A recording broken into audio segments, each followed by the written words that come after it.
فَمَن يَعْمَلْ مِنَ الصَّالِحَاتِ، تو جو شخص اچھے کام کرتا ہے، وَهُوَ مُؤْمِن، یہ شرط ہے کہ وہ ہو مومن، فَلَا كُفْرَانَ لِلسَّعْيِ، تو اس کی کوشش کی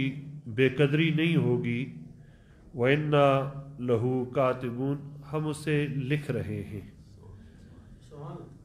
ایک بڑا مسئلہ بن گیا تھا جن دنوں زلزلہ ہوا، جتنی این جی اوز تھی تقریباً ساری غیر ملکی اور کفار کی جو مدد کر رہی تھی پاکستان میں آ کر، تو لوگوں نے یہ کہنا شروع کر دیا کہ یہ تو اتنی مدد دے رہے ہیں اور اتنی مدد یہ کر رہے ہیں، تو یہ تو بالکل جنتی لوگ ہیں،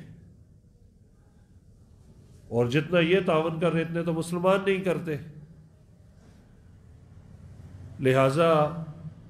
ان کے جنتی ہونے میں کوئی شک نہیں ہے، یہ پکے جنتی ہیں، بڑے نیک لوگ ہیں، بڑے اچھے لوگ ہیں، بڑے فلاں لوگ ہیں، اور یہ ہمارے مسلمان کیا کر رہے ہیں، یہ ان کا مال جو ہمیں دے رہے ہیں وہ بھی لوٹ رہے ہیں، ناجائز طریقے سے لے رہے ہیں، یعنی ان کی خامیاں اپنے مسلمان بھائیوں کی بیان کی جا رہی ہیں، اور جو غیر ہیں کفار جو ہیں ان کی اچھائیاں اور خوبیاں بیان کی جا رہی ہیں۔ ان کے سارے معاملات جتنا انہوں نے اچھا کیا، اس سے پہلے ایک دفعہ درس میں اس پر تفصیلاً گفتگو ہو چکی ہے، تو وہ جتنے معاملات اچھے کرتے ہیں ان کا بدلہ ان کو رب تعالیٰ دنیا میں دے دیتا ہے۔ فَمَن يَعْمَلْ مِنَ الصَّالِحَاتِ وَهُوَ مُؤْمِنٌ، اچھے عمل کے لیے شرط یہ ہے کہ بندہ مومن ہونا چاہیے۔ یہ تو ایمان کی قدر و قیمت اس وقت پتہ چلے گی، پوری دنیا کی دولت ایک طرف، صرف لا الہ الا اللہ محمد رسول اللہ یہ کلمہ طیبہ ایک طرف، اور قیامت کے دن جب میزان میں بندہ اپنے اعمال ہلکے دیکھے گا، کم دیکھے گا، تو بڑا پریشان ہوگا۔ اتنی دیر میں فرشتے ایک چھوٹا سا پرزہ کاغذ لے آ کر نیکی والے پڑھنے میں رکھیں گے تو یکدم وہ والا پڑھنا باری ہو جائے گا، بندہ دیکھے گا یا اللہ ایسی کون سی نیکیاں ہیں جو اتنی برائیوں پر، اتنے گناہوں پر حاوی آ گئی، تو رب تعالیٰ فرمائے کہ دیکھ لے تو خود۔ تو جب وہ بندہ وہ کھول کر کاغذ کو دیکھے گا تو اس پر لکھا ہوگا لا الہ الا اللہ محمد رسول اللہ۔ ایسے ہی یہ کلمات طیبات سبحان اللہ و بحمدہ سبحانک اللہم و بحمدک، تو رب تعالیٰ کے پیارے محبوب نے ارشاد فرمایا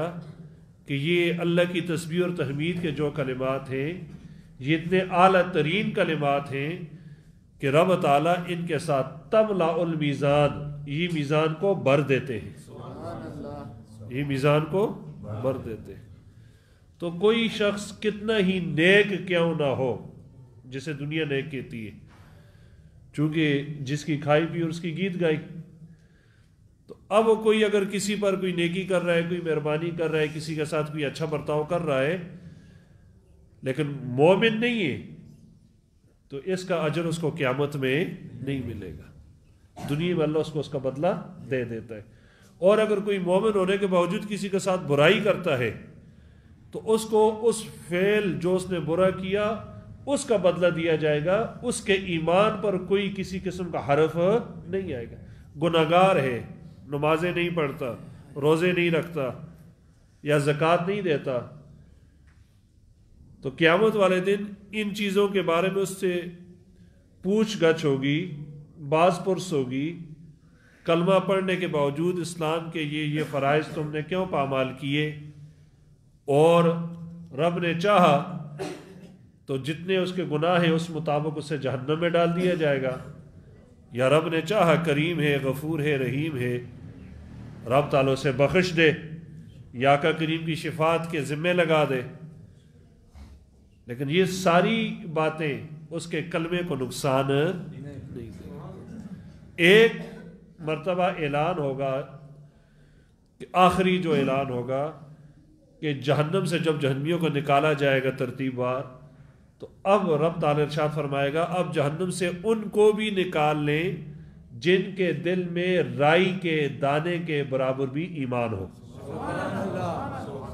آگے آتے آ رہی ہیں. تو یہ بات یاد رکھیں کلمے سے بڑھ کر کوئی دوسری دولت نہیں ہے.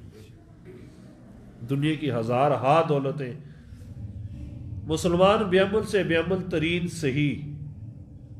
کبھی نماز کے لیے نہیں آیا عید کے لیے آ جاتا ہے یا جمعے کے لیے انتہائی گناہگار ہے کچھ بھی ہے لیکن رب تعالیٰ اس کلمے کی برکت سے ایک دن اس کو جہنم سے نکال کر جنت میں ضرور بھیجے گا. یہ ادنا ترین جو مسلمان ہوگا سب سے کمزور ترین اعمال والا. لہذا یہ کہنا کہ کلمہ فائدہ نہیں دیتا تو یہ بات مناسب نہیں. گناہ ہے کلمہ کفر ہے. کلمہ ہی تو فائدہ دیتا ہے.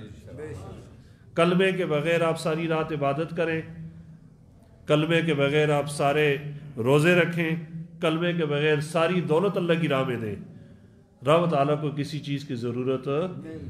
ایک صرف ان کلمات کی عزت ہے لا الہ الا اللہ محمد رسول